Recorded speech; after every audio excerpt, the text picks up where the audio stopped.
महात्मा बुद्ध कहते हैं कि चाहे कितने ही सगे हों, इन 4 लोगों के पास अपनी स्त्री को भूल कर भी ना छोड़े, वरना बहुत पछताओगे। कहते हैं दुनिया में विश्वासी तो बहुत लोग होते हैं, पर कुछ स्थानों पर विश्वासी भी आपके विश्वास का खून कर देते हैं। तभी तो कहते हैं अविश्वास का विश्वास नहीं करना चाहिए और विश्वासी का भी विश्वास नहीं करना चाहिए।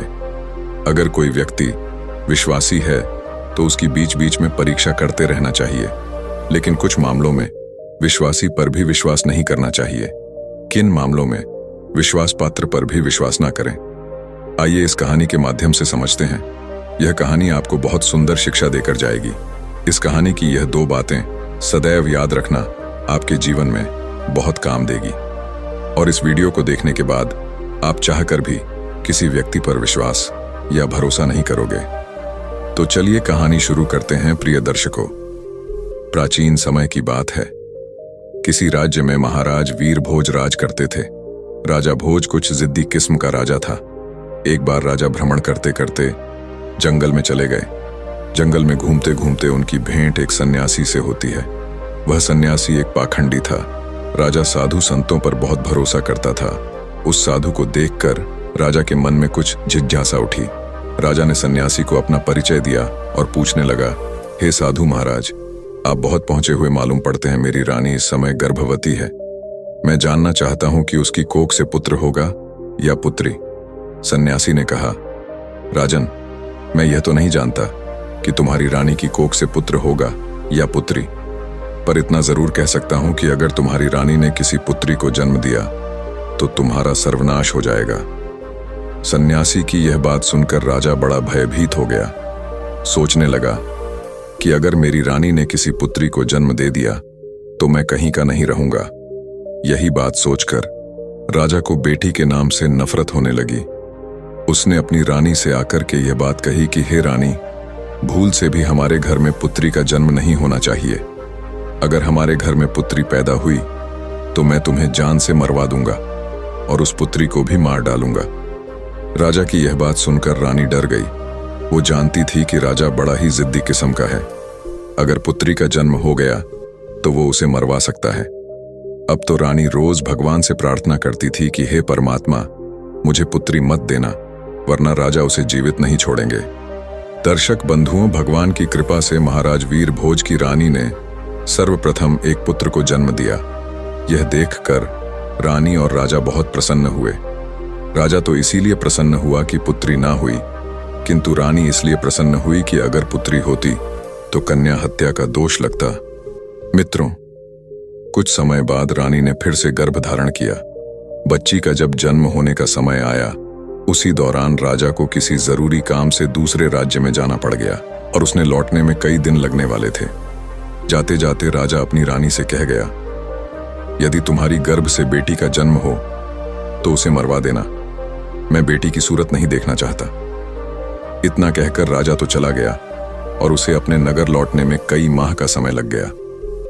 लेकिन इसी दौरान रानी ने एक पुत्री को जन्म दिया। जिस बात का डर था वही हो गया। बेटी को देखकर रानी घबरा गई। सोचने लगी कि राजा के आदेश के अनुसार बेटी की हत्या करनी पड़ेगी। यह गंदा काम मैं कैसे करूंगी? मैं एक मां हूं और मेरे लिए जितना मुझे बेटा प्यारा है उतनी ही बेटी प्यारी है। अब तो बेटी को देख करके रानी एकदम से रोने लगी और कहने लगी, हे भगवान, अब मैं क्या करूं? कन्या हत्या का पाप बहुत बड़ा होता है। रानी बहुत बड़े धर्म संकट में फंस चुकी थी। रानी को रोता हुआ देखकर रानी की दासी पूछने लगी, हे रानी, घर में पुत्री हुई है, यह तो बड़े ही सौभाग्य की बात है, पर आप तो बैठी बैठी रो रही हो। इसका क्या कारण है? क्या कोई अनहोनी हो गई? रानी बोली, हे दाई, वास्तव में जो नहीं होना चाहिए था वही तो हो गया। तब रानी ने दाई को पूरी बात बताई कि हमारे महाराज ने इस कन्या को मारने का आदेश दिया है। अब आप ही बताइए कि मैं इस प्यारी बच्ची की जान कैसे ले लूं? तब दाई ने रानी से कहा, हे रानी साहिबा, तुम चिंता मत करो। तुम राजा से कह देना कि मैंने बेटी को मरवा दिया है। मैं तुम्हारी बेटी को सबके सामने मारने के लिए ले जाती हूं, लेकिन मैं इसे मारूंगी नहीं बल्कि इसे पाल लूंगी। अगर कोई पूछेगा तो मैं कह दूंगी कि यह बच्ची मेरी भतीजी है। इससे इस बच्ची की जान भी बच जाएगी और राजा की नजरों से दूर भी हो जाएगी। इसके पालन पोषण को लेकर तुम निश्चिंत रहो, मैं इसे अपनी बेटी की तरह पालूंगी।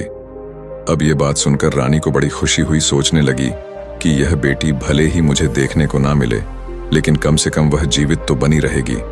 तब रानी ने बड़े उदास मन से कुछ माल आभूषण अपनी पुत्री के पालन पोषण के वास्ते उस दासी के लिए दे दिए। और दासी से रानी ने कहा, हे दासी माँ, मैं तुम्हारी यह एहसान जिंदगी भर कभी नहीं भूलूंगी।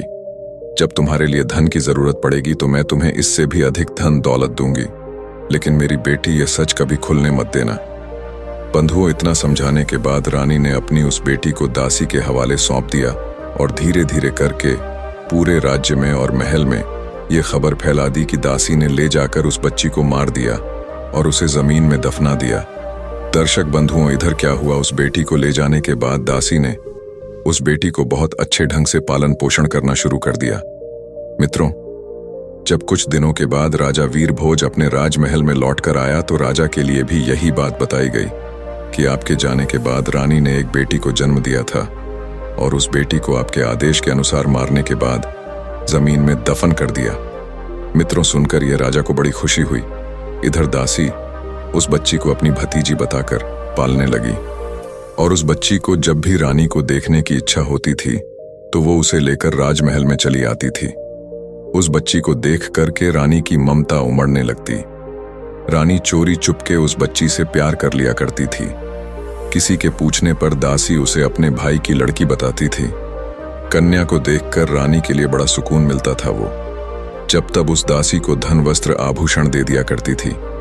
इधर रानी के आदेश के अनुसार उस दासी ने बेटी की परवरिश में किसी प्रकार की कोई कमी नहीं छोड़ी। अब तो धीरे धीरे करके वो बेटी बड़ी होने लगी। धीरे धीरे वो जवान होती चली गई।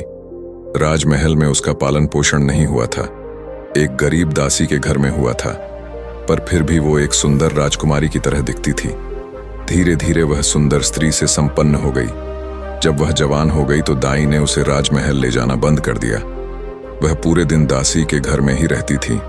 एक दिन की बात है, राजा वीरभोज अपने नगर का भ्रमण कर रहा था।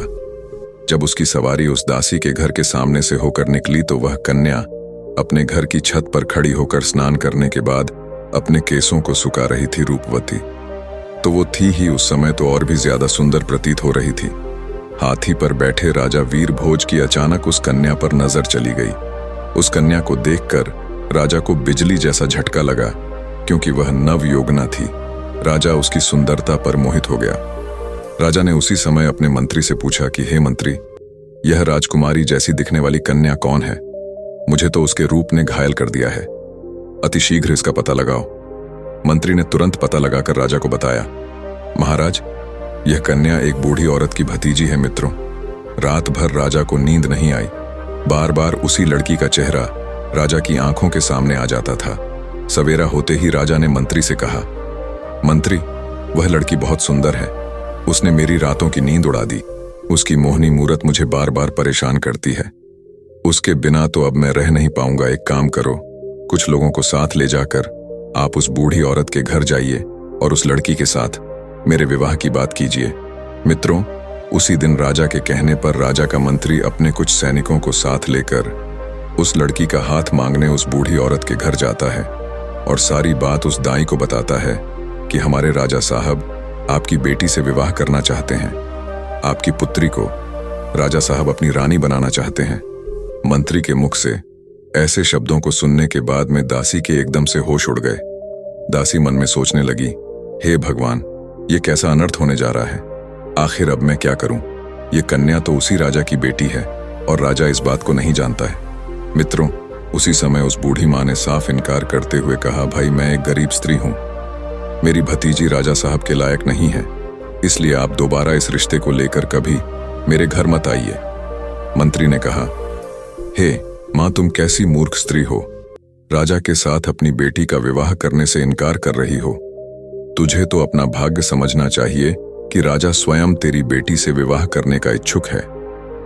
मंत्री के बार बार कहने पर भी उस बूढ़ी औरत ने राजा के साथ बेटी का विवाह करने से इनकार कर दिया। हारकर मंत्री वापस चला गया और राजा को सारी बात बताई कि वो बुढ़िया आपके साथ अपनी बेटी का विवाह करने से इनकार कर रही है। मित्रों, इस बार राजा ने और कुछ लोगों को बुढ़िया के घर पर भेजा और उनके द्वारा हजारों तरह के लालच दिए, उसे डराया धमकाया भी। परंतु वो बूढ़ी औरत इस प्रस्ताव के लिए राजी नहीं हुई। बुढ़िया का हठ देखकर राजा एकदम गुस्से से भर गया। राजा ने उसी समय तुरंत ही हुक्म दे दिया कि उस बूढ़ी औरत को पकड़कर हमारे दरबार में लेकर जल्दी से जल्दी आओ। तब राजा का आदेश पाने के बाद में राजा के सिपाही तुरंत ही दौड़े दौड़े गए और उस बूढ़ी औरत को बंदी बनाकर ले आए। बंदी बनाने के बाद दरबार में लाकर उस बूढ़ी औरत की खूब पिटाई की। सैनिकों की मार के लिए वो स्त्री बर्दाश्त नहीं कर पाई। कोड़ों की मार पड़ते ही बूढ़ी औरत राजा के सम्मुख एकदम से चीख कर गिर पड़ी और उसने सारी सच्चाई बता दी कि हे महाराज, वो लड़की कोई और नहीं बल्कि आपकी ही सगी बेटी है। आपकी रानी ने मुझे जब उस बेटी को मारने के लिए दिया तो मैंने उस बेटी के लिए मारना ठीक नहीं समझा। मारने की बजाय मैंने उसे अपने घर में रखकर अपने भाई की बेटी बताकर उसे पालना पोछना उचित समझा। मैंने ही आपकी बेटी को पाल पोस कर इतना बड़ा कर दिया है। यदि आप अपनी ही बेटी से विवाह करेंगे तो ये बहुत बड़े पाप की बात हो जाएगी। दाई की बात सुनकर राजा हक्का बक्का रह गया। उसने अपना माथा ठोका, सोचने लगा, हे भगवान, मैं यह कितना बड़ा पाप करने जा रहा था। तूने मुझे इतने बड़े पाप में पड़ने से बचा लिया। अब तो राजा वीर भोज के लिए और ज्यादा गुस्सा आने लगा। उसने तुरंत ही अपने बेटे के लिए हुक्म दिया कि बेटा, अपनी बहन को जंगल में ले जाकर इसका सर काट देना और इसे वहीं दफना देना, और सबूत के लिए तुम इसकी दोनों आंखें निकालकर मुझे लाकर दिखाना। मित्रों, उस राजा का एक बेटा था जो उस लड़की से बड़ा था। अब वह भी जवान हो चुका था। अपने पिता की ऐसी बातों को सुनने के बाद में राजकुमार जो था वह एकदम से परेशान हो गया। सोचने लगा कि पिताजी ने मुझे बहुत ही पाप का कार्य सौंपा है। इतनी वर्षों के बाद तो मुझे मेरी बहन मिली है और उसे मैं अपने ही हाथों मार डालूं। भगवान कभी मुझे क्षमा नहीं करेंगे। हे भगवान, ये पाप मुझसे ना कराओ। अब तो राजकुमार सोच सोच कर बड़ा दुखी होने लगा। मन में सोचने लगा कि किस प्रकार अपने हाथों से अपनी बहन का कत्ल करूंगा, किस तरह मैं अपनी बहन की आंखें निकालूं। यदि मैं बहन का कत्ल करने से मना करता हूं तो राजा बहुत बड़ा जिद्दी है। वह मुझसे नहीं तो किसी न किसी और से मेरी बहन को मरवा ही देगा। दर्शक बंधु, अब तो मजबूर होकर के राजकुमार अपनी बहन को लेकर जंगल की ओर चलने लगा, क्योंकि उसे जाना ही था। उसके पिता का जो आदेश था, बहन को जंगल में ले जाते समय अब तो भाई का प्यार बहन के लिए उमड़ पड़ा और कहने लगा, हे बहन, किसी भी सूरत में मैं तुम्हारा कत्ल नहीं करूंगा। मैं तुम्हें यही जंगल में छोड़ देता हूं। अब आगे तुम्हारी किस्मत रही कि वो तुम्हारे साथ क्या करती है। तब बहन ने जवाब दिया, भैया, तुम मुझे मार दो और मारकर मेरी आंखें निकालकर पिताश्री के लिए ले जाकर दिखा दो, और यदि तू मेरी आंखें निकाल करके नहीं ले जाएगा तो हमारा पिता तुझे भी मार देगा। दर्शक बंधुओं, उस समय वे दोनों भाई बहन एक दूसरे से लिपटकर बहुत रो रहे थे। उनके ऊपर दुखों का पहाड़ टूट पड़ा था। उन्हें कुछ समझ में नहीं आ रहा था कि वे क्या करें। अंत में राजकुमार इस नतीजे पर पहुंचा। उसने निश्चय कर लिया कि वह अपनी बहन को नहीं मारेगा। उसने अपनी बहन को समझाया कि बहन, मैं तुम्हें इस जंगल में छोड़े जा रहा हूं। आगे भगवान मालिक है कि वो तुम्हारे साथ क्या करेगा। मैं कोई ना कोई बहाना पिताजी के सामने बना दूंगा। इतना कह करके उसने अपनी बहन को वहीं जंगल में छोड़ दिया और आगे के लिए चल पड़ा। आगे जाकर उसे जंगल में एक हिरण दिखाई दिया। उसने तुरंत उस हिरण का वध किया और उसकी दोनों आंखें निकाल लीं।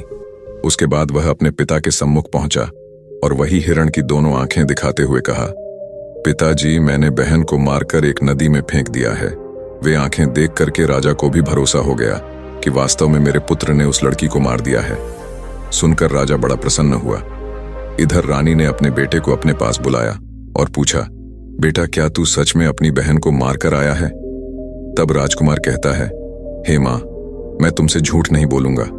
मैंने अपनी बहन को नहीं मारा, बल्कि मैं उसे जंगल में छोड़कर चला आया हूं। यह सुनकर रानी को बड़ा सुकून मिला। वह भगवान से प्रार्थना करने लगी, हे भगवान, तुम्हारा बहुत बहुत धन्यवाद है जो तुमने मेरे बेटे को सद्बुद्धि दी। मेरी बेटी जंगल में अकेली भटक रही होगी। तुम उसकी रक्षा करना और उसे ऐसी जगह पर लगा देना कि उसके जीवन की नया पार हो जाए। जब उसे जन्म दिया है तो वो अपना पूरा जीवन जीकर ही मृत्यु को प्राप्त हो। इधर राजकुमारी जंगल में पत्ते फूल खाकर धीरे धीरे करके अपना गुजारा करने लगी। पेड़ पत्थर और कटीली झाड़ियों के बीच घूमते घूमते उसके वस्त्र बिल्कुल फट चुके थे। वह अर्धनग्न अवस्था में उसी जंगल में भटक रही थी। कई दिन उसे जंगल में बीत गए। एक दिन ऐसा भी आ गया कि उसके शरीर पर एक भी वस्त्र नहीं बचा।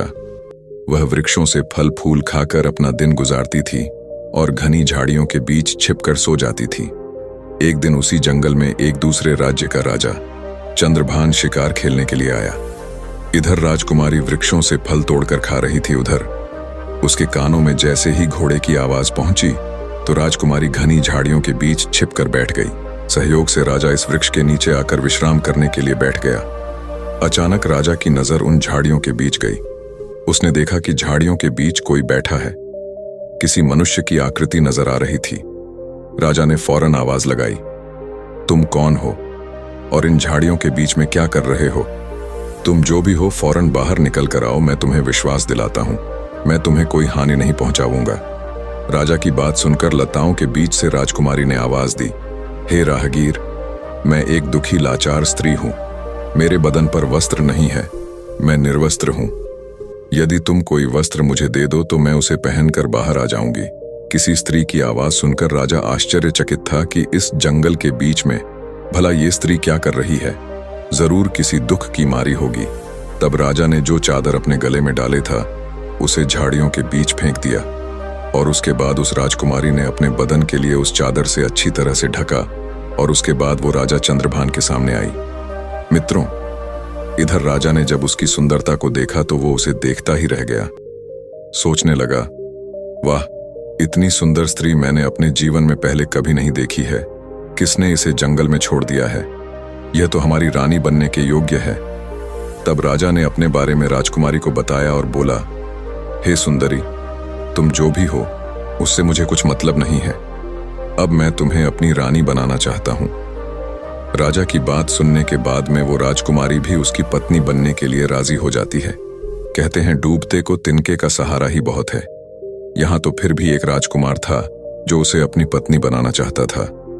राजा उस कन्या को अपने घोड़े पर बैठा कर अपने राज्य में आया तो सबसे पहले वह अपने पिता के समय के एक बुजुर्ग मंत्री के घर पहुंचा और उस लड़की को उस बुजुर्ग मंत्री के घर छोड़ दिया और उससे कहा कि हे काका, आप ऐसा समझो कि यह तुम्हारी बेटी है और मैं इस लड़की से विवाह करूंगा। यदि मैं ऐसे अपने महल में इसे ले जाता हूं तो लोग कहेंगे कि राजा किसी को कन्या को भगा लाया है। इससे मेरी मान प्रतिष्ठा पर ठोस पहुंचेगी। मैं इसे विधि विधान के अनुसार विवाह कर अपने घर ले जाना चाहता हूं। तब तक यह तुम्हारे घर तुम्हारी बेटी बनकर रहेगी और मैं कल कई लोगों के साथ तुम्हारे घर पर रिश्ता मांगने आऊंगा और फिर इसे विवाह कर अपने घर ले जाऊंगा। तब मंत्री ने जवाब दिया, महाराज, यह आपकी अमानत है और यह अब मेरी बेटी है। जब आपका मन करे तब आप इसे विवाह कर ले जाना। मैं तब तक इसका ठीक से ख्याल रखूंगा। मित्रों, अगले दिन राजा का सेनापति और उसका मंत्री उस बूढ़े मंत्री के घर पर गए और उस राजकुमारी का अपने राजा के लिए हाथ मांगा। फिर उसके बाद 1-2 दिन में उसकी मंगनी और विवाह भी कर लिया। विवाह करने के बाद राजकुमारी राजा चंद्रभान की पत्नी बनकर रहने लगी। अब तो दोनों बहुत ही प्रसन्न थे।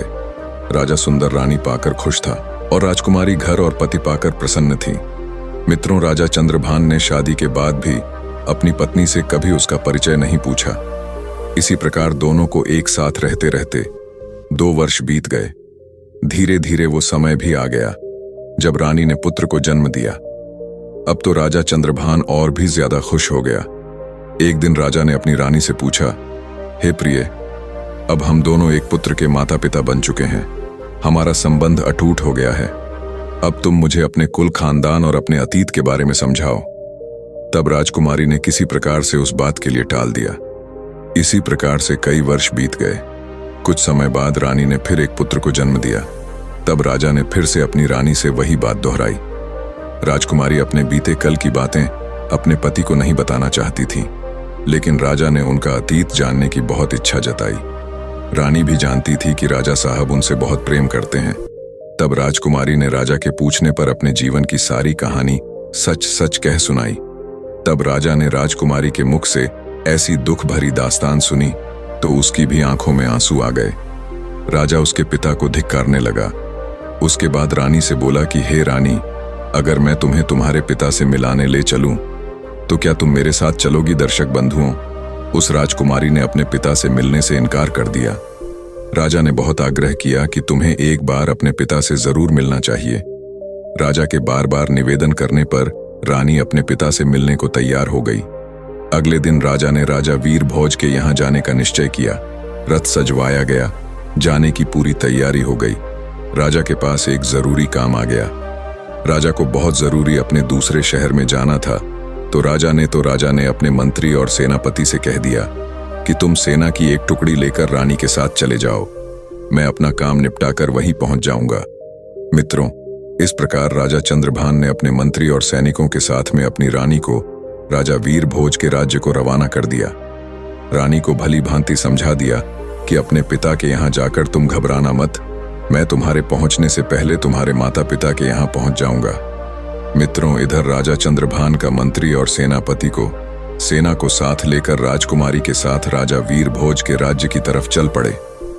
राजा चंद्रभान की राज्य से राजा वीर भोज का राज्य काफी दूर था, इसलिए चलते चलते रास्ते में ही उन्हें शाम हो गई। एक जगह पर उन्होंने अपना डेरा तंबू जमा दिए। रात भर वहीं रुकने का निश्चय किया।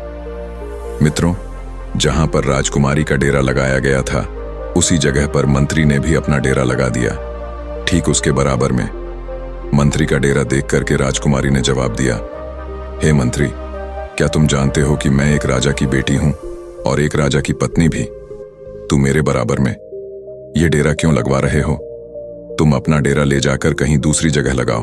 तब मंत्री ने जवाब दिया, हे रानी साहिबा, महाराज ने हमें आपकी देख के लिए भेजा है। यदि आपके लिए और आपके बच्चों के लिए कुछ हुआ तो हम राजा को क्या जवाब देंगे? दर्शक बंधुओं, इधर राजकुमारी के बार बार मना करने पर मंत्री बिल्कुल नहीं माना। फिर क्या हुआ? इधर शाम को सबने खाना खाया, रात्रि का समय हो गया। सभी लोग पैदल यात्रा चलकर आए थे। हारे थके होने के कारण वे सब जल्दी ही सो गए। रात्रि के दूसरे पहर में मंत्री जो था राजकुमारी के डेरे में घुस आया। जैसे ही मंत्री राजकुमारी के डेरे में घुसा तो तुरंत ही एकदम से राजकुमारी उठकर बैठ गई। वो मंत्री की बुरी लालसा को जान गई। अब तो राजकुमारी के लिए अंदाजा हो गया था कि मंत्री के मन में किसी न किसी प्रकार का जरूर खोट है। जैसे ही मंत्री के लिए राजकुमारी ने अपने डेरे में देखा तो एकदम से ललकार कर बोली, खबरदार, जो मुझे छुआ तो डेरे से तुरंत बाहर निकल जाओ। दोस्तों, रानी ने मंत्री को बार बार डेरे से बाहर जाने के लिए कहा, लेकिन मंत्री ने कोई बात नहीं मानी। मंत्री धीरे धीरे करके आगे बढ़ता ही चला गया। तब राजकुमारी ने जवाब दिया, हे दुष्ट मंत्री, क्या तुम्हें अंदाजा है कि तुम यह क्या करने जा रहे हो? भलाई चाहते हो तो अभी डेरे से बाहर निकल जाओ। दर्शक बंधुओं, उस राजकुमारी की बात मंत्री ने अनसुनी कर दी। तब उसी समय पर राजकुमारी ने अपने बड़े बेटे के लिए मंत्री के सामने कर दिया और बेटे को सामने खड़ा करने के बाद में राजकुमारी ने मंत्री के लिए भगवान और बेटे की दोहाई दी, कसम दी, लेकिन वो पीछे लौटने के लिए मंजूर नहीं हुआ। उस मंत्री के दिमाग में शैतान घुस चुका था। वह वासना में अंधा हो चुका था। उस समय उसे कुछ दिखाई नहीं दे रहा था। उसकी दिल और दिमाग में रानी का सुंदर चेहरा बसा हुआ था। मंत्री एकदम आगे बढ़ा और तलवार निकालने के बाद राजकुमारी के बड़े बेटे का सिर धड़ से अलग कर दिया। बेटे का सिर कटने के बाद में राजकुमारी तुरंत ही समझ गई कि यह दुष्ट मंत्री अब नहीं मानेगा, तो अपनी लाज बचाने के लिए रानी ने कुछ नरम रुख अपनाते कहा, तुम थोड़ी देर ठहरो, मैं अभी आती हूं। उसके बाद में जो तुम्हारे मन में हो वह तुम कर लेना। इतना कहने के बाद में रानी उस डेरे से बाहर निकल गई और वहां से भागकर जंगल में चली गई। सुबह होने तक रानी झाड़ियों में छुपी रही और जब वह सुबह होने पर लौटकर अपने डेरे में आई तो उसने क्या देखा कि उसके बेटे का सिर कटा हुआ पड़ा है। अपने बेटे की लाश देखने के बाद में अब तो रानी की हालत और भी ज्यादा खराब हो गई, लेकिन वो कर भी क्या सकती थी। उस शैतान के सामने वो बेबस थी। बेटे की मृत्यु का गम अपने मन में छुपाए वो उनके साथ आगे को चल पड़ी। चलते चलते जब वे शाम के होने पर एक जगह पर और रुके, अब तो दूसरी रात के लिए अगला पड़ाव डाला गया, तो राजकुमारी के डेरे के पास में सेनापति ने अपना डेरा लगाया। तब राजकुमारी ने उस सेनापति को बुलाकर कहा कि तुम अपने डेरे के लिए यहां से दूर हटा करके लगावो। तब सेनापति ने जवाब दिया, हे राजकुमारी, मेरी जिम्मेदारी है कि मैं आपकी सुरक्षा करूं। राजकुमारी के बार बार मना करने पर भी उस सेनापति ने अपने डेरे के लिए वहां से दूर नहीं लगाया। प्रिय बंधुओं, अब तो राजकुमारी के लिए सब समझ में आ चुका था। इस चिंता को लेकर राजकुमारी पूरी रात सोई नहीं। जैसे ही आधी रात होती है तब उसी समय पर सेनापति के दिमाग में वासना का शैतान घुस जाता है। वह राजकुमारी के डेरे में रात्रि के समय में प्रवेश कर गया तो राजकुमारी ने उस सेनापति के लिए भी ललकार कर कहा कि हे सेनापति, क्या तुम जानते नहीं कि मैं कौन हूं? तुम्हें पता होना चाहिए, मैं एक राजा की पत्नी हूं, राजा की बेटी भी हूं। यह सब जानते हुए भी तुम मेरे डेरे में घुसे चले आ रहे हो। तुम तुरंत ही मेरे डेरे से बाहर निकल जाओ। दर्शक बंधुओं, वो दुष्ट सेनापति कहाँ मानने वाला था। उसके हृदय में तो काम वासना उत्पन्न हो गई थी। वह तो काम वासना के चक्कर में अंधा हो चुका था। इसीलिए राजकुमारी के बार बार निवेदन करने पर भी उस सेनापति ने राजकुमारी की एक बात नहीं मानी। जब वह रानी की ओर बढ़ने लगा तो राजकुमारी ने अपने छोटे बेटे के लिए उस सेनापति के सामने खड़ा कर दिया और उसकी कसम दी कि तुझे मेरे बेटे की कसम है, यदि तुमने मेरे ऊपर बुरी नजर डाली भी तो राजकुमारी के इन शब्दों को सुनने के बाद में उस सेनापति ने अपने म्यान से तलवार निकाली और उस छोटे से बेटा का सर काट करके अलग कर दिया। इस प्रकार से राजकुमारी के दूसरे बेटे का भी सिर कट गया। तब उसी समय पर राजकुमारी ने कहा, हे सेनापति, तुम थोड़ा सा रुको, मैं अभी आती हूं। उसके बाद में जो तुम्हारी इच्छा हो वो तुम मेरे साथ कर लेना। दर्शक बंधुओं, अब तो राजकुमारी वहां से भाग निकली और भागते भागते वह जंगल में चली गई। आगे जाकर उसे एक गहरी नदी दिखाई दी। अब तो राजकुमारी ने मन में यह दृढ़ निश्चय कर लिया कि जब मेरी संतान ही नहीं रही, मेरे बच्चे ही नहीं रहे, तो फिर ऐसे में मैं जीकर क्या करूंगी। ऐसा निश्चय करके वो मरने के उद्देश्य नदी में कूद गई। परम तोत पानी का बहाव इतना तेज था, जैसे ही रानी उस नदी में कूदी तो पानी का बहाव उसे एकदम खींच ले गया। जंगल के एक छोर पर नदी बहती हुई जा रही थी। नदी में बहते बहते वह जंगल के उसी किनारे पर जाकर लगी सुबह हो चुकी थी। वह वहां पर दो सन्यासी महात्मा उसी नदी में अपने गुरु के वस्त्र धोने के लिए आए थे।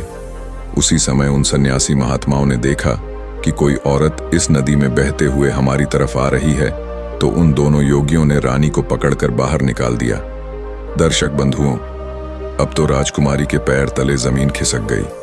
अब राजकुमारी मन में सोचने लगी कि उस मंत्री और सेनापति से मुझे जैसे तैसे छुटकारा तो मिल गया, अब यहां से इन दो योगियों ने मुझे घेर लिया है। जैसे ही दो योगियों ने राजकुमारी के लिए पकड़ा, तब तक 4 सन्यासी महात्मा और आ पहुंचे। अब तो राजकुमारी और भी ज्यादा डर गई। सोचने लगी, अब तो मैं यहां पर और भी बड़ी मुसीबत में फंस गई हूं। अब क्या होगा। मित्रों, वो रानी इतनी सुंदर थी कि जो कोई उसे देख लेता था वह पागल हो जाता था। अब तो वह 6 महात्मा आपस में लड़ने लगे, एक दूसरे के साथ धक्का मुक्की करने लगे, एक दूसरे को धक्का देकर कहने लगे, राजकुमारी, यह राजकुमारी मेरी है, यह मेरी है। आखिर अंत में संत महात्माओं ने यह सलाह ली कि ऐसे करते हैं, ऐसे हम 6 में से कोई फैसला नहीं हो पाएगी। हम अपने गुरुजी के पास में इस राजकुमारी को लेकर चलते हैं, वही हमारा फैसला करेंगे। अपने गुरुजी के पास पहुंचने के बाद में उन योगियों ने राजकुमारी को देखते हुए अपनी इच्छा जाहिर की। मित्रों, अपने शिष्यों को एक स्त्री के पीछे आपस में लड़ते देखा तो गुरु समझाने लगे। मित्रों, जोगियों के जो गुरु थे वह बड़े ही विद्वान और तपस्वी संत थे। गुरुजी ने उस औरत को देखते ही समझ लिया कि यह स्त्री जो है यह कोई राजघराने से है। फिर उन्होंने अपने शिष्यों के लिए समझाया कि हे शिष्य, तुम 6 भाई हो और तुम्हारी कोई बहन नहीं है। तुम एक काम करो, इसे अपनी बहन के रूप में स्वीकार कर लो। यदि यह तुम्हारी बहन बनकर तुम्हारे आश्रम पर रहेगी तो एक ना एक दिन तुम्हारी जिंदगी बदल जाएगी। इस प्रकार गुरु के समझाने पर उनके समझ में आ गई और उन्होंने रानी को अपनी बहन बना लिया। मित्रों, वो साधु उसके ही पिता राजा वीर भोज के राज्य में रहते थे। अब तो उस राजकुमारी के लिए पता चल चुका था कि वह अपने बाप के राज्य में प्रवेश कर चुकी है, जहां के राजा उसके पिता वीर भोज है। रानी उन्हीं महात्माओं के आश्रम पर रहने लगे। वे 6 महात्मा उसे अपनी बहन की तरह रखते थे। बंधुओं, उधर राजा चंद्रभान अपने मंत्री और सेनापति और सेना से आकर मिला तो उसने अपनी पत्नी और बच्चों के बारे में पूछा तो मंत्री और सेनापति एक साथ एक स्वर में मिलकर बोलने लगे, हे महाराज, मुझे क्षमा करना, आपकी रानी रानी नहीं थी, वो तो एक दायन थी। अब आपके दोनों पुत्रों को मारने के बाद में वह रानी यहां से भाग गई।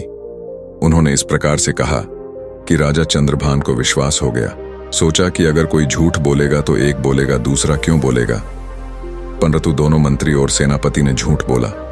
फिर तो राजा चंद्रभान ने हुक्म दिया कि अब तो हम उसके पिता राजा वीरभोज के पास जरूर जाएंगे। अतिशीघ्र सब लोग राजा वीरभोज के पास चलिए। उधर तो राजा चंद्रभान अपने सेनापति और मंत्री के साथ अपनी पत्नी के पिता के पास जाता है। इधर राजकुमारी ने अपने 6 भाइयों से कहा, जो उस समय योगी के रूप में थी, कि हे भाइयों, तुम सभी राजा के पास में जाओ और राजा से कहना कि हमारी बहन आपके दरबार में किस्सा सुनाना चाहती है।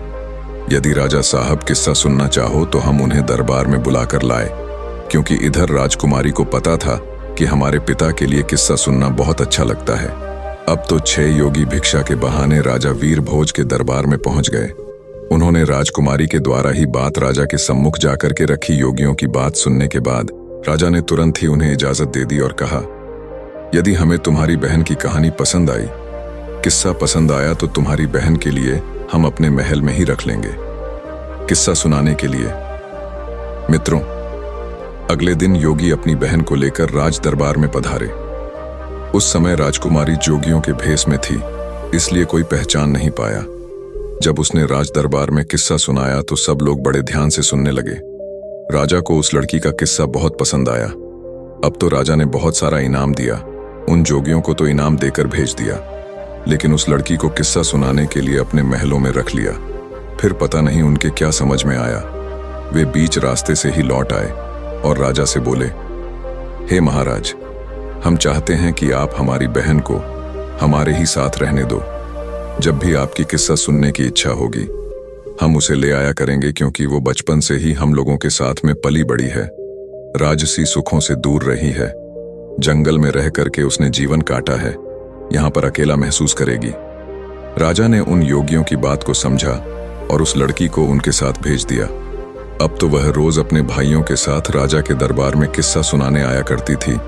इस प्रकार वह राजकुमारी रोज राजा से कहानी सुनाने के बाद में इनाम पाती तथा अपनी योगी भाइयों के साथ वापस लौट जाती थी। अब तो धीरे धीरे उन सन्यासियों के दिन ही बदल गए। पहले भी योगी नगर नगर जाकर भिक्षा मांगते थे, अब तो उन्हें राजा से ही इतना धन प्राप्त हो जाता था कि कहीं मांगने की जरूरत नहीं पड़ती थी। मित्रों, अगली रात के लिए राजकुमारी राजा को किस्सा सुनाने के लिए उनके राज दरबार में आई तो उसने अपने पति मंत्री और सेनापति को वहीं बैठे हुए देखा। तब राजकुमारी ने सोचा, आज तो ये सभी यहाँ पर उपस्थित है तो किस्सा सुनाने में बहुत ज्यादा आनंद आएगा। तब राजकुमारी पदे की यार्ड में अपनी जगह पर आकर बैठ गई और अपने बाप से कहने लगी, हे राजा साहब, आज मैं आपके लिए एक बहुत ही दर्द भरी कहानी और किस्सा लेकर आई हूं। यदि कहानी को प्रारंभ करने से पहले किसी को कोई जरूरी काम है तो अभी दरबार से उठकर जा सकता है। किस्सा सुनाने के दौरान यदि कोई व्यक्ति बीच में से जाएगा, मैं उसी समय अपना किस्सा सुनाना बंद कर दूंगी। तब राजा ने जवाब दिया, बेटी तुम सुनाओ, तुम जैसा कहोगी हम वैसा ही करेंगे। किस्से के बीच में से कोई दरबार में से उठकर नहीं जाएगा। मित्रों, अब तो राजा ने दरबार के सभी दरबारी किस्सा सुनने के लिए बैठ गए। उनमें उसका पति और वह विश्वासघाती मंत्री और सेनापति भी था। अब तो राजकुमारी ने राजा के दरबार में अपना किस्सा शुरू कर दिया।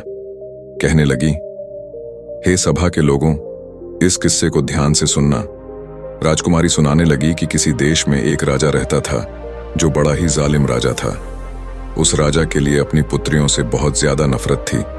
जब एक दिन उसकी यहाँ एक बेटी ने जन्म लिया तो उसने अपनी बेटी के लिए अपने बेटे के हाथ जंगल में मरवाने के लिए भेज दिया। राजा ने अपने बेटे के लिए हुक्म दिया था कि उस बेटी को मारने के बाद उसकी आंखें निकाल लाना और वह आंखें निकालकर मुझे लाकर दिखाना। अब तो राजा वीरभोज उसकी कहानी को सुनने के बाद में सोचने लगे, यह तो मेरा ही किस्सा है। खुश होकर के राजा वीरभोज ने उन योगियों के पास में अपने मोतियों की माला फेंकते हुए कहा, इस किस्से के लिए अंत तक जरूर सुनाया जाए। प्रिय बंधुओं, अब तो राजा की आंखों में पानी भर आया, क्योंकि राजा वीरभोज के लिए अब तो अपनी करनी पर बहुत पश्चाताप होता था। फिर राजकुमारी आगे बताने लगी, हे महाराज, जब उसका भाई उसे मारने के लिए जंगल में ले गया तो उसके भाई ने उस राजकुमारी के लिए उस बहन के लिए नहीं मारा और जंगल में अपनी बहन को छोड़कर वापस राजभवन के लिए लौट गया। अब यह जानकर के राजा थोड़ा प्रसन्न हुआ। राजा मन में सोचने लगा, शायद हो सकता है आज भी मेरी बेटी जिंदा हो। इधर वही राजकुमारी अपने किस्सा को सुनाती हुई आगे बोली, जब उसका भाई उस लड़की को जंगल में छोड़ आया तब वो बेचारी भूख प्यासी इधर उधर भटकने लगी। भूख लगने पर वृक्षों के पत्ते और फल फूल खा लिया करती थी। इसी तरह से वह अपने आप को जीवित रखती थी। इस प्रकार से जंगल में रहते रहते उस बेटी के तन पर एक भी वस्त्र साबित नहीं बचा तो कहीं से एक दिन घूमता हुआ घोड़े पर सवार एक आदमी आया। वह आदमी किसी देश का राजा था। उसकी नजर जब उस लड़की पर पड़ी तो वह लड़की निर्वस्त्र थी। उसे राजा ने लड़की को अपना बदन ढकने के लिए अपनी चादर दे दी और वहां से उसे अपने नगर बुला ले गया और बिना कुछ जाने राजा ने उस लड़की से विवाह कर लिया। बंधु और रानी ऐसा किस्सा सुना रही थी। किस्से के बीच में अपनी कहानी को सुनकर राजा चंद्रभान समझ गया कि यह तो उसका ही किस्सा है। उसने भी खुश होकर के एक मोतियों की माला जोगियों के पास फेंक दी और बोला, यह किस्सा जारी रखा जाए और यह किस्सा अंत तक होना चाहिए। तब आगे राजकुमारी कहने लगी, अब तो वह लड़की किसी राजा की रानी बन चुकी थी। राजा की रानी बनने के बाद में उस लड़की की कोख से 2 बेटों ने जन्म लिया। एक दिन उसके पति ने अपने पत्नी से उसके जीवन की पूरी घटना पूछी कि तुम कौन हो और उस जंगल में निर्वस्त्र क्यों भटक रही थी। तब उस लड़की ने अपने बाप की करतूतें अपने पति के लिए बताई। यह सुनकर उसका पति बड़ा दुखी हुआ। उसका पति दिल का बहुत अच्छा इंसान था। यह जानकर कि उसकी पत्नी का एक राजा पिता भी है तो उसे उसके पिता से मिलाने के लिए उस राजा ने अगले दिन तैयारी की। लेकिन उसने एक गलती कर दी। उसने अपनी पत्नी और बेटों की सुरक्षा के लिए स्वयं ना जाकर अपने मंत्री और सेनापति को उसके साथ भेज दिया और यह उसकी सबसे बड़ी भूल थी, क्योंकि कहते हैं चाहे कोई कितना ही सगा क्यों ना हो, अपनी जवान स्त्री, जवान बहन, जवान बेटी को किसी दूसरे पर भरोसा करके उसके साथ भेजना नहीं चाहिए और ना ही उसके पास छोड़ना चाहिए, चाहे वह कितना ही वफादार और विश्वास पात्र हो। मगर जब वासना दिमाग पर हावी होती है तो सारी वफादारी, सारा विश्वास धरा रह जाता है। और स्त्री तो वैसे भी पुरुष के लिए आकर्षण का केंद्र होती है। अगर वह अकेली किसी अन्य पुरुष के साथ जाती है या ठहरती है तो उसके मन में काम रूपी विकार आ ही जाता है। भूलकर भी कभी अपनी बहन बेटी किसी अन्य के साथ नहीं छोड़ना चाहिए, खास करके तब तो और भी नहीं छोड़ना चाहिए जब कोई पुरुष जवान हो, सुंदर हो, अकेला हो। कहते हैं स्त्री धन और विद्या, यह जिसके पास रहती है उसी की हो जाती है। राजकुमारी इधर राजा वीरभोज के दरबार में अपना किस्सा सुना रही थी। राजा वीरभोज और राजा चंद्रभान उस किस्से को बड़े ध्यान से सुन रहे थे। उधर उस राजा ने अपनी पत्नी और बच्चों को मंत्री और सेनापति के साथ भेज दिया। सफर ज्यादा लंबा था। चलते चलते जब रास्ते में सूर्यास्त हो गया तो उन्होंने वहीं रुकने का निश्चय किया। मंत्री ने अपना डेरा रानी के डेरे के बराबर में लगवाया। रानी ने इसका बहुत विरोध किया पर वो नहीं माना। तो रात्रि के समय में मंत्री ने उस राजकुमारी के साथ में दुष्कर्म करने की सोची। राजकुमारी के बार बार निवेदन करने पर भी दुष्ट मंत्री नहीं माना, बल्कि उसने राजा के बेटे का भी कत्ल कर दिया। बंधु जब बेटे का कत्ल कर डाला तो रानी अपना धर्म बचाने के लिए मंत्री से वाहना बनाकर जंगल में भाग गई। रात उसने जंगल में गुजार कर जैसे तैसे उस बेचारी ने अपने प्रथम धर्म को बचाया। जब दूसरे दिन के लिए रानी अपने डेरे में वापस आई तो उसे अपने बेटे की लाश भी नहीं मिली। जैसे जैसे कहानी आगे बढ़ती जा रही थी तो उधर मंत्री के होश खराब होते जा रहे थे। अब तो धीरे धीरे करके वो मंत्री भी बहाना बनाते हुए राजा के दरबार से उठकर जाना चाहता था, तो राजा ने तुरंत ही उसे डांट कर बैठा दिया। तब रानी आगे सुनाने लगी। अब दूसरे दिन के लिए जब वह वहां से आगे को चले और एक जगह रास्ते में फिर डेरा तंबू लगाए तो उस रात सेनापति डेरे में घुसकर दुष्कर्म की लालसा से रानी के पास जा पहुंचा। रानी ने पहले तो उसे खूब ललकार कर समझाया कि वह यहां से चला जाए, लेकिन वो दुष्ट लौटने को तैयार नहीं हुआ। रानी ने उसे अपने छोटे बेटे की कसम दी। यह कहानी सुनकर सेनापति भी घबराने लगा। सोचने लगा ये तो मेरा भेद खुल रहा है। वो भी उठकर भागने को हुआ तो राजा ने डांट कर उसे भी बैठा दिया।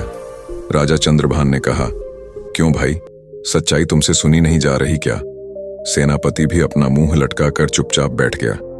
इधर किस्सा जारी था। राजकुमारी कहने लगी, फिर उसके बाद सेनापति ने भी रानी के छोटे बेटे का कत्ल कर दिया। वो गलत भाव लेकर रानी के पास बढ़ता गया तो उसी समय पर किसी न किसी प्रकार से वह राजकुमारी अपनी जान बचा करके वहां से भाग निकली और वहां से एक नदी में कूद गई। लेकिन उसकी किस्मत ने वहां पर उसका साथ नहीं दिया। वह बेचारी जिंदा बच गई। उस नदी में बहते बहते वह चली गई और जंगल के दूसरे छोर पर 6 योगियों के हथे चढ़ गई और सन्यासियों ने भी उस राजकुमारी के लिए अपनी पत्नी बनाना चाहा। परंतु उनके महान बुद्धिमान गुरुजी ने उन सन्यासियों से यह पाप होने से बचा लिया और गुरुजी के बार बार समझाने पर सन्यासियों ने उस राजकुमारी के लिए अपनी बहन के रूप में स्वीकार कर लिया। फिर वे भाई बहन अपने यहाँ जो राजा था उस राजा के यहाँ पर किस्सा सुनाने के लिए रोज अपनी बहन को ले जाने लगे। मित्रों, इतनी कहानी सुनने के बाद में वो राजकुमारी अपना घूंघट हटाकर राजा के सामने आकर खड़ी हो गई। अपनी कन्या को देखकर राजा वीर भोज भी पहचान गए और उधर अपनी पत्नी को देखकर राजा चंद्रभान की आंखें भर आईं। पत्नी को सामने देखकर राजा चंद्रभान बहुत प्रसन्न हुआ, लेकिन अपने पुत्रों की मृत्यु का दुख से खाए जा रहा था। राजा चंद्रभान राजा वीर भोज से आज्ञा मांगने लगा कि महाराज, मेरा मंत्री और मेरा सेनापति मेरा ही शत्रु है, इसे मैं स्वयं दंड देना चाहता हूं। तब उसी तरह से राजा चंद्रभान ने उन दोनों के सर कलम कर दिए। पापियों को उनके करने का दंड मिल चुका था। इधर राजा वीर भोज ने अपनी बेटी को सीने से लगा लिया और बार बार उससे अपने किए की क्षमा मांगने लगा। बेटी ने अपने पिता को क्षमा कर दिया। इस प्रकार से राजकुमारी अपने पति के साथ कुछ दिन तक अपने पिता के घर पर रही। फिर उसके बाद बड़ी हंसी खुशी के साथ उसके पिता ने अपनी बेटी की बड़ी धूमधाम से विदाई की। राजा चंद्रभान अपनी पत्नी को लेकर अपने नगर लौट आया और हंसी खुशी के साथ समय व्यतीत करने लगी। कुछ ही समय में रानी ने 2 बेटों को और जन्म दिया। अब तो उनकी खोई हुई खुशी सारी वापस आ चुकी थी। मित्रों, भगवान अगर किसी के पक्ष में होता है तो कोई भी उसका बाल बांका नहीं कर सकता, चाहे कोई कितना ही प्रयास कर ले। कोई उसे मार नहीं सकता। मृत्यु, जीवन, मरण ये विधाता के हाथ में होता है, इंसान के हाथ में कुछ नहीं। दर्शक बंधुओं, मैं उम्मीद करता हूं यह कहानी जरूर पसंद आई होगी। तो चलिए अपनी कीमती राय कमेंट बॉक्स में दीजिए। मिलते हैं। यहां तक वीडियो में बने रहने के लिए आपका बहुत बहुत आभार। धन्यवाद।